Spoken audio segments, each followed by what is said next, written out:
ہمارے ہاں نا امیر کا تو ویسے دل کرتا ہے کہ وہ امیر لوگوں کے ساتھ دوستی رکھے.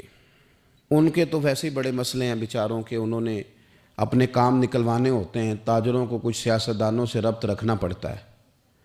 بڑے بڑے مسئلے ہیں، بڑے بڑے مسائل ہیں، بڑے بڑے لوگوں سے لوگوں نے رابطے رکھے ہوتے ہیں کہ دنیا میں اگر کوئی کام پڑ گیا، کوئی مشکل آ گئی تو ہم ذرا فٹافٹ ان سے بات کر لیں گے.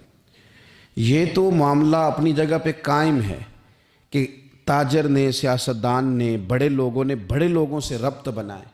لیکن اب کمزوری اس طرح کی آتی جا رہی ہے کہ غریب بھی غریب سے دوستی نہیں کرتا. غریب بھی ڈھونڈتا پھرتا ہے کہ کوئی امیر آدمی ملے، کوئی تگڑا آدمی ملے. وہ بھی منت کر کے فوٹو کھنچوائے گا تو کھنچوائے گا کسی رئیس کے ساتھ. غریب بھی پسند نہیں کرتے کہ ہم غرباء کے ساتھ پیار کریں. ہمارے دائیں بائیں بہت سارے ایسے لوگ ہوتے ہیں جو کمزور ہوتے ہیں، اور میں نے دیکھا ہے کہ زندگی میں تو خیر کرنا دور کی بات ہے، جنازے تک میں لوگ نہیں جاتے. اس میں بھی دیکھتے ہیں کہ کوئی امیر آدمی ہو تو پھر ذرا دوڑ کے، کوئی سیاسی قد کاٹ والا ہو تو سارے آگے بڑھ بڑھ کے چہرے دکھاتے ہیں. اس کے بچوں سے ملتے ہیں کہ صاحب میں آیا ہوا ہوں، میرا ذرا خیال کرو، میں پہنچ گیا ہوں. وہ خیال کرتے ہیں کہ ہم پہنچ جائیں، ہماری شرکت جو ہے وہ شمار کر لی جائے. تو میرے عزیز، اکثریت ہم نے یہ دیکھا ہے کہ غریب کی تو نماز جنازہ کا مسئلہ آ جائے نا غریب کی، تو جو کہ سادہ آدمی ہے، کوئی سیاسی سماجی کاٹ نہیں، تو جنازے تک لوگ خیال نہیں کرتے.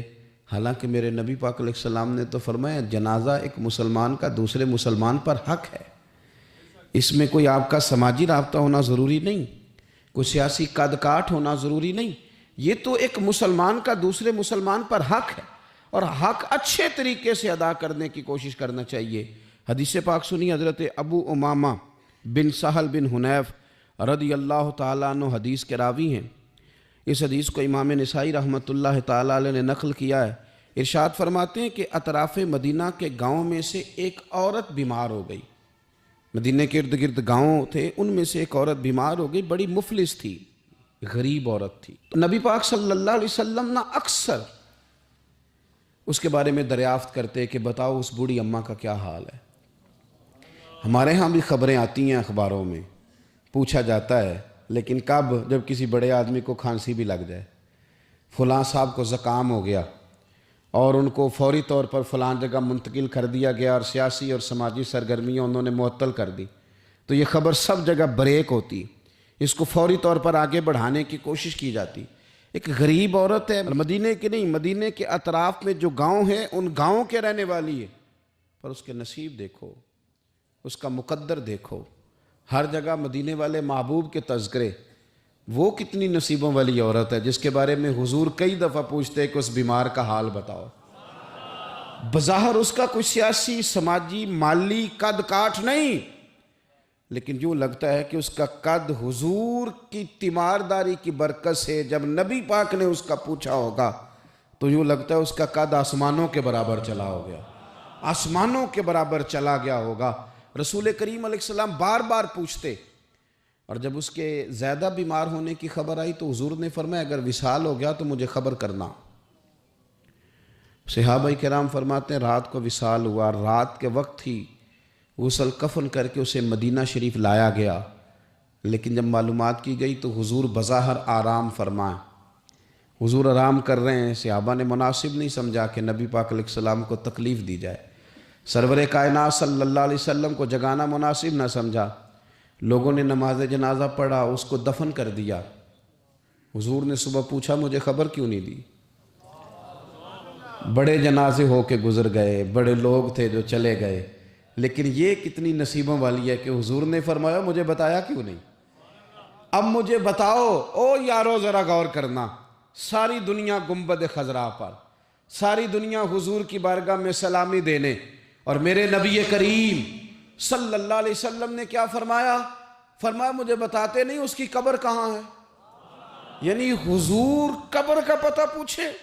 محبوب حضور تو ویسے کسی جگہ قریب سے گزر جائے نا تو اعلیٰ حضرت فاضل بریلوی فرماتے ہیں وہ جس سمت آ گئے ہیں کوچے بسا دیے ہیں. وہ تو علاقہ ویسے ہی مہک جاتا ہے، بس جاتا ہے. حضور قبر کہاں ہے؟ اس کا کوئی سیاسی قد کاٹ ہے؟ یہ کوئی بہت بڑے قبیلے کی ہے؟ حضور نے فرمایا دیکھو غریبی کو اعزاز اس طرح دینا، یہ میرا اسوہ حسنہ ہے، اس طرح غریبوں کے ساتھ سلوک کرنا، پھر غریب مایوس نہیں ہوں گے، پھر غریب خودکشیاں نہیں کریں گے، پھر غریب اپنے آپ کو معاشرے سے کٹا ہوا محسوس۔ کہاں ہے اس کی قبر؟ یا رسول اللہ اس قبرستان میں یہ قبر ہے، یہ میرے نبی پاک کا اعزاز ہے، یہ حضور کا اعزاز ہے۔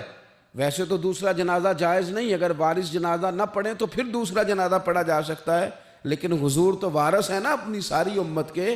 تو نبی پاک قبر پہ کھڑے ہوئے، فرمایا بناؤ صفے، میں دوبارہ جنازہ پڑھانا چاہتا ہوں۔ ایک دیہات میں رہنے والی مفلس عورت، ایک دیہات میں رہنے والی غریب عورت، وہ بی بی کہ جس کا کوئی بظاہر لمبا چوڑا نام نہیں، کوئی بڑے القابات سے پکارا نہیں جاتا، حضور نے 4 تکبیروں کے ساتھ امام نسائی نے لکھا ہے دوبارہ جنازہ پڑھایا اور لوگوں کو بتایا کہ اس طرح کر کے اگر تم غریبی سے پیار کرو گے نا، ان کی مہک نے دل کے غنچے کھلا دیے ہیں، وہ جس راہ چل دیے ہیں کوچے بسا دیے ہیں۔ اور کیا خوبصورت انداز ہے فاضل بریلوی کا، کہنے لگے کہ میں مجرم ہوا کا مجھے ساتھ لے لو، کہ رستے میں ہیں جا بجا تھانے والے۔